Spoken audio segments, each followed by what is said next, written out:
August 30th, 1945. An unmarked C-54 breaks through low cloud over Atsugi airfield, 20 miles outside Tokyo. The landing should have happened 2 days earlier. A typhoon tore through the region and forced the entire operation to wait, leaving American commanders even more on edge than before. This airfield belonged, until days ago, to Japan's kamikaze pilots, men trained to die for an empire that had just surrendered, but hadn't yet surrendered its will to fight. Some of them still haven't accepted defeat.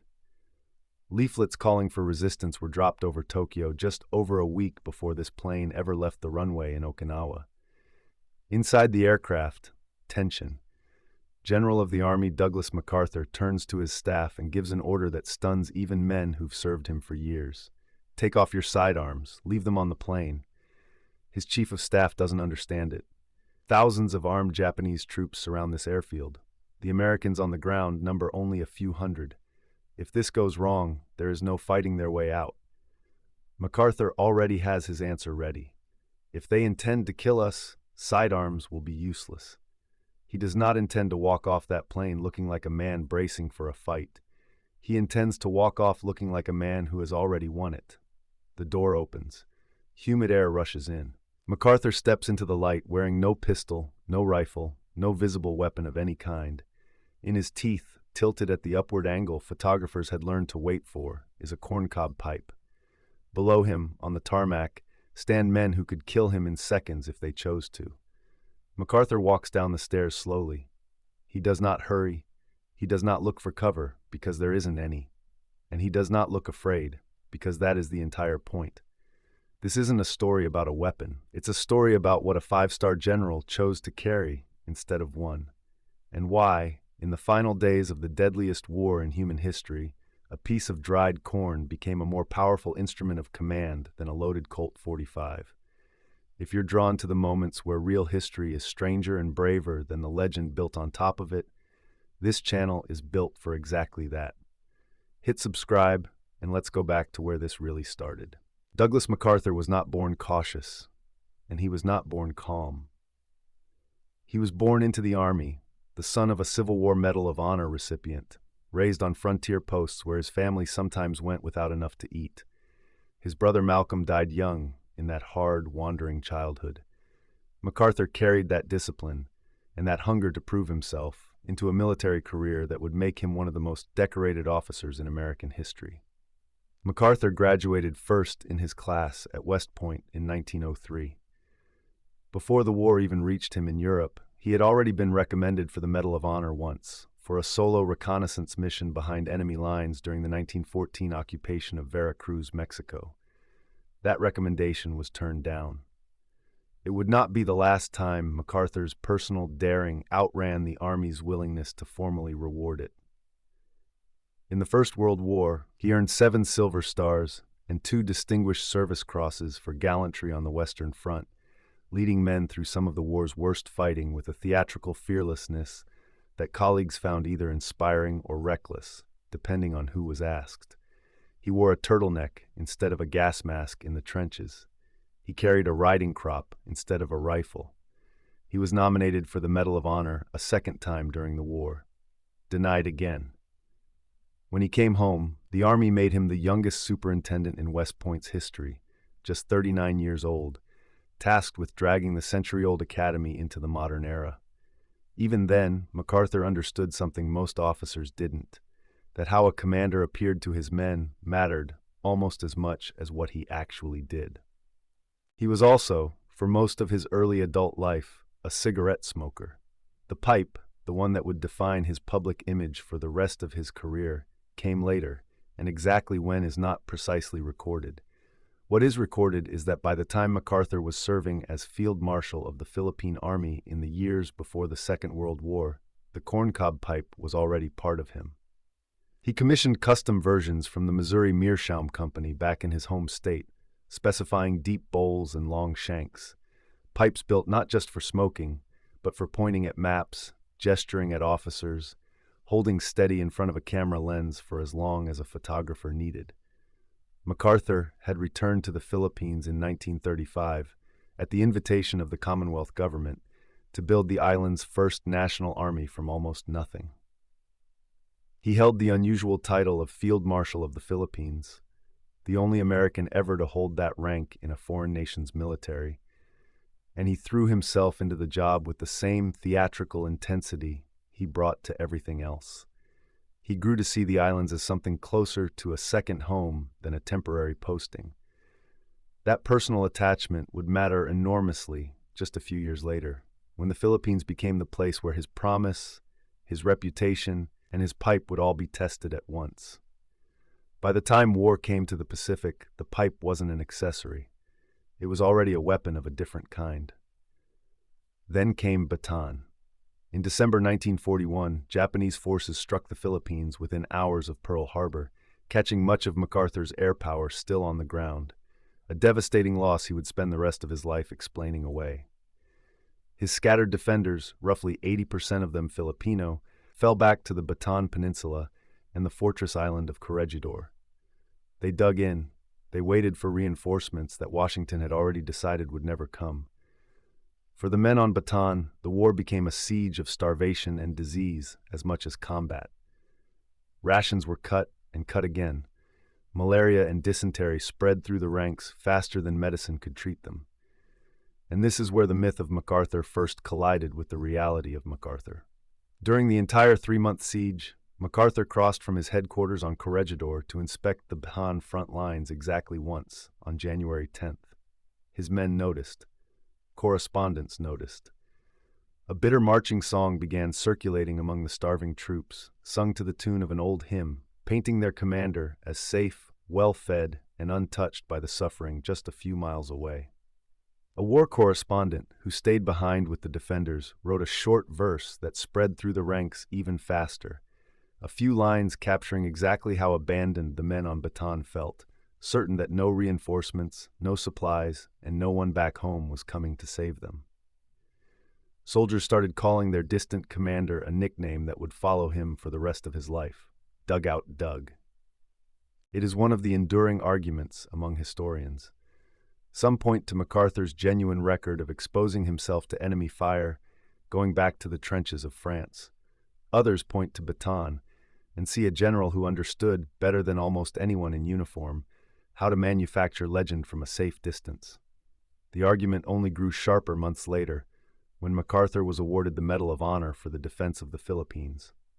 The same medal that had been denied him twice before, in Mexico and in France, now granted for a campaign he had largely directed from a tunnel, while the 80,000 men he left behind marched into captivity on Bataan. Historians still debate whether that award recognized real heroism or simply gave Washington a hero it desperately needed. The truth, as it usually does, sits somewhere between the two extremes. A man capable of real physical courage, who was also, simultaneously, one of the most calculated self-promoters the U.S. military has ever produced. In March 1942, on direct orders from President Roosevelt, MacArthur left Corregidor by PT boat under cover of darkness, taking his family and staff south to Australia. He did not want to go. The men he left behind on Bataan and Corregidor would surrender weeks later, beginning a death march and years of captivity that killed thousands of them. But before MacArthur left the Philippines, he made a promise that would define the rest of the war for him. Standing later at a railway station in Australia, he delivered 3 words that would travel around the world: "I shall return." It was not a modest thing to say. It was a vow made publicly with his own name and reputation staked on every syllable.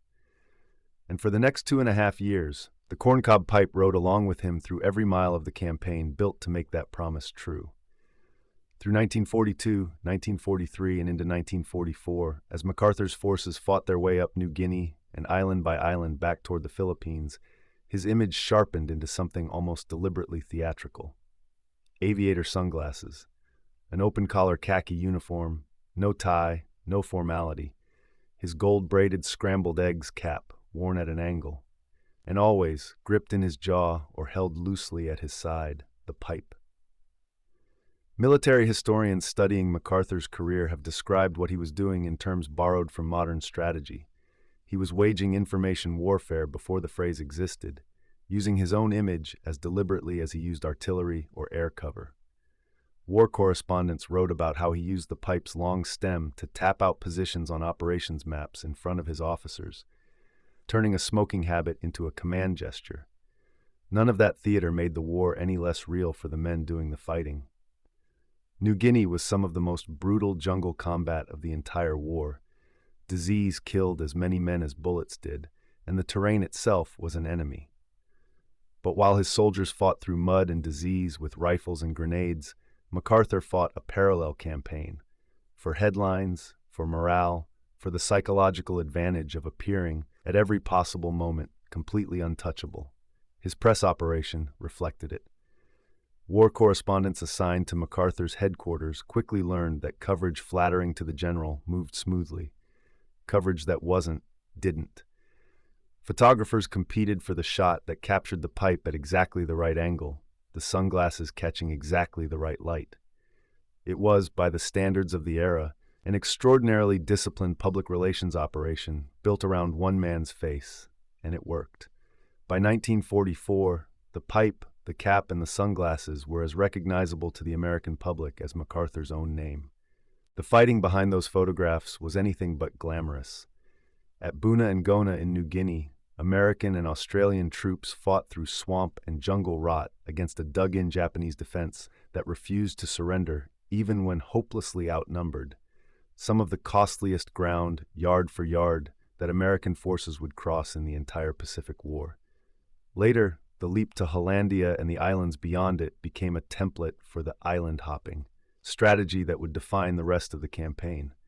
Bypass the strongest enemy positions, strike where the Japanese were weakest, and keep moving toward the one destination MacArthur had promised he would reach. Every mile of it was real war, fought by men without cameras pointed at them. The pipe belonged to the general standing behind the lines making the plan, not to the men executing it under fire. That campaign reached its first great payoff on October 20th, 1944. MacArthur's forces had cleared the Japanese Navy from contested waters around the Philippines, opening the way for the invasion of Leyte. That morning, MacArthur could have stepped from his landing craft onto dry ground further up the beach, the way most commanders would have. Instead, he chose to wade ashore through knee-deep surf at Red Beach near the town of Palo, a decision that produced some of the most famous photographs of the entire war. There he is, soaked to the knees, jaw set, corncob pipe clenched at that same practiced angle, walking toward Philippine soil for the first time in 2.5 years, flanked by Filipino officials and his own staff, cameras rolling the entire way in. Hours later, standing before a radio microphone, MacArthur made good on the vow from that Australian railway platform. "People of the Philippines, I have returned," he said. It was broadcast across the islands to a population that had spent nearly 3 years under Japanese occupation. By March of 1945, after brutal, costly fighting, Manila was free. The pipe had been there for the promise in 1942. It had been there for the surf at Leyte in 1944.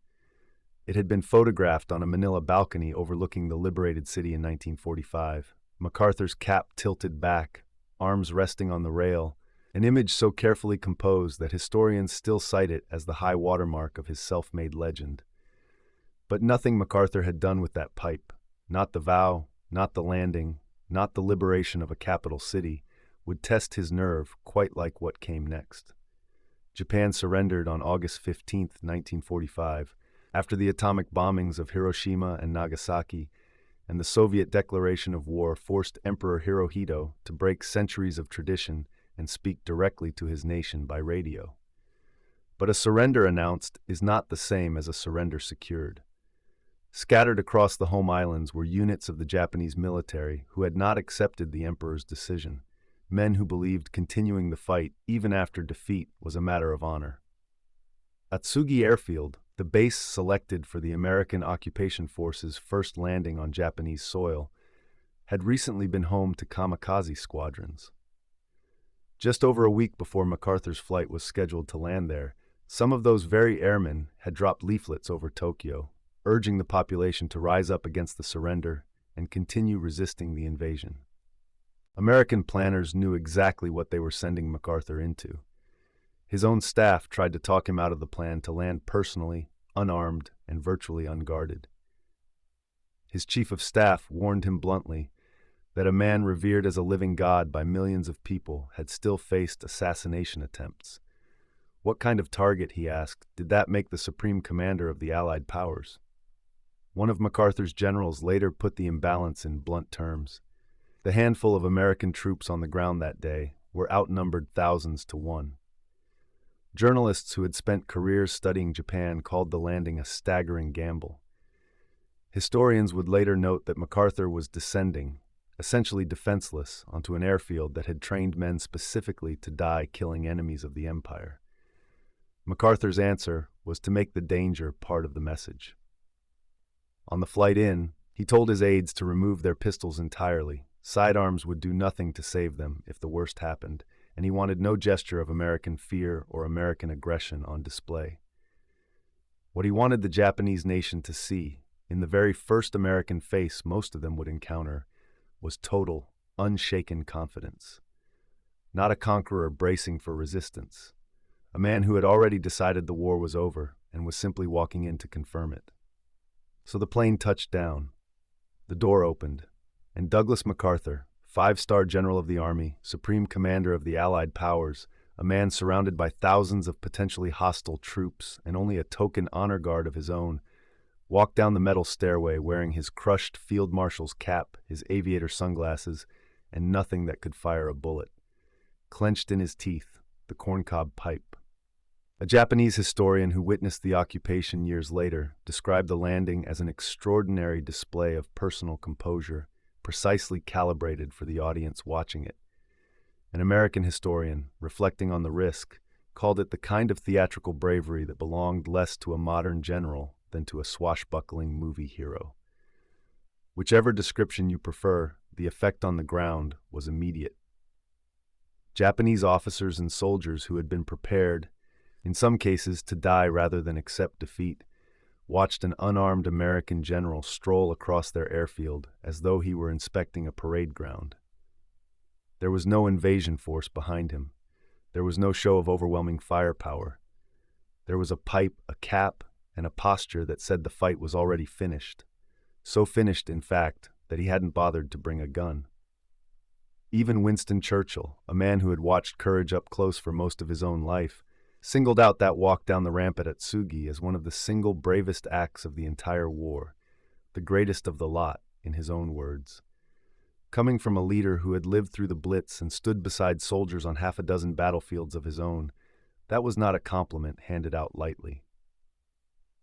3 days later, aboard the battleship USS Missouri anchored in Tokyo Bay, Japan's formal surrender was signed, ending the Second World War. MacArthur presided over the ceremony in full command, the culmination of the promise made on that Australian railway platform 3.5 years earlier. But it was Atsugi, not the deck of the Missouri, that historians point to as the single moment when MacArthur's carefully built image and the war's actual stakes collided most directly. A miscalculation there, a single assassin willing to die for a lost cause, could have plunged the fragile peace back into chaos in its very first hours. It didn't happen, and the reason it didn't happen, many who studied the moment believe, is precisely because MacArthur refused to look like a man who thought it might. What followed was 6 years of American occupation, with MacArthur as its unquestioned civilian and military authority, a role so total that many in Japan came to call him, half in awe, the blue-eyed shogun. The same tools that had carried him through the Pacific Campaign carried him through the occupation.